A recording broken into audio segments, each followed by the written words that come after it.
নমস্কার বন্ধুরা, আমি এই ভিডিওটাতে ডিসপারজাইম ট্যাবলেট সম্বন্ধে আলোচনা করব। এই ট্যাবলেটটা হচ্ছে একটি বেদনানাশক ট্যাবলেট। তো এই ট্যাবলেটটি কিভাবে কাজ করে তা আমি এই ভিডিওটাতে দেখাবো। এই ট্যাবলেটটি মার্কেটিং করেন সান ফার্মা।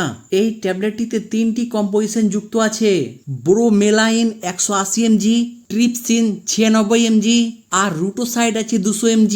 এই ট্যাবলেটটি ব্যবহার হয় অস্টিরিও আর্থ্রাইটিস ব্যথা কমাতে, রিউমাটয়েড আর্থ্রাইটিসের ব্যথা কমাতে, মোচকানো ব্যথা কমাতে, অপারেশনের পরে ব্যথা কমাতে বা ফোলা এবং গাঁটের ব্যথা কমাতে ব্যবহার করা হয়। এই ট্যাবলেটের ব্রোমেলাইনের কাজ হচ্ছে আনারস থেকে নিষ্কাশিত একটি প্রাকৃতিক এনজাইম, যা কিনা শক্তিশালী প্রদাহরোধী ও ব্যথা উপশমকারীর বৈশিষ্ট্য রয়েছে।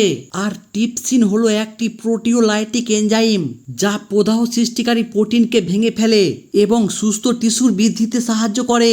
আর রুটোসাইড হলো একটি অ্যান্টিঅক্সিডেন্ট ফ্লাভোনয়েড, যা কিনা শরীরকে ফ্রি র্যাডিক্যালের ক্ষতিকর থেকে রক্ষা করে এবং রক্তনালীকে শক্তিশালী করে তোলে। তাই এই ট্যাবলেটটি কারো যদি খেলাধুলা করতে গিয়ে আঘাত লাগে বা মচকে যায়, তবে সেই ব্যথা কমাতে এটি ব্যবহার করা হয়। আর দাঁতের ব্যথা কমাতেও ব্যবহার করা হয়।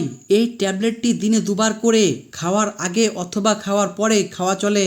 এই ট্যাবলেটটির তেমন কোনো সাইড ইফেক্ট নেই। তবে এই ওষুধটি খাওয়ার পরে আপনার যদি পেটে ব্যথা, বমি বমি ভাব, ডায়রিয়া, পায়খানার কালার চেঞ্জ ইত্যাদি হয়, তবে আপনার একবার নিকটবর্তী ডাক্তারের সাথে আলোচনা করে নেওয়া। আর একটি কথা, কেউ যদি রক্তপাতের সমস্যায় ভুগে, তবে সে এই ওষুধটি সেবন করার আগে তার ডাক্তারের সাথে একবার কথা বলে নেবে।